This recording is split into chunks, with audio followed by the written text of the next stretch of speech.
ওই দাঁড়ান দাঁড়ান দাঁড়ান, এখানে শার্টের বোতাম খুলে ভিতরে যাওয়া নিষেধ।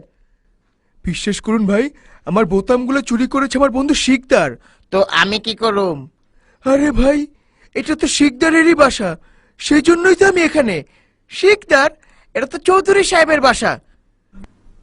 তাহলে কি ও আমাকে মিথ্যা কথা বললো? দুষ্টটা আমার সবগুলো বোতাম চুরি করে ফেলেছে। ডার্লিং, কোথায় যাও? তুমি তো জানো শিকদার আমার সবগুলো বোতাম চুরি করে ফেলেছে। বেশ করেছে।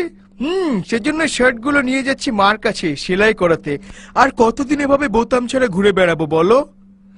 আচ্ছা, সাবধানে যেও। শোনো, এই বোতামটা হারিও না কিন্তু।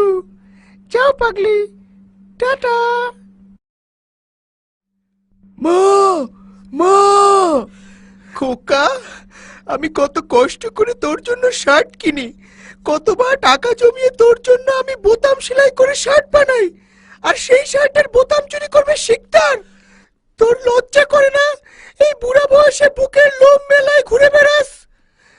তোর থল থলে ভুঁড়ি দেখে আবাল বৃদ্ধ বনিতা। যা, তোর গায়ে গন্ধ।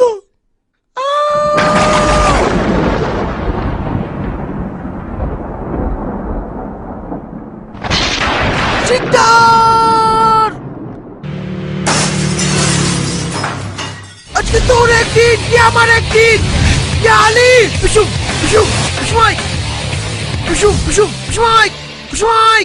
তুমি জানো কাল আমি শিকদারকে একদম মেরে তক্তা বানিয়ে দিয়েছি, আবার আমার বোতাম চুরি করেছে। আয় হায়, এটা তুমি কি করলে? বোতামের জন্য বন্ধুকে মারলে, কাজটা একদম ঠিক করনি। তাহলে আর কয়দিন তোমার কামিজ পরে ঘুরে বেড়াবো বলো?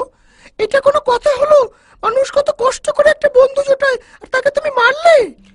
হ্যাঁ, তুমি ঠিকই বলেছো, তাই আমি সিদ্ধান্ত নিয়েছি আমি আর কোনোদিন শার্টই পরবো না।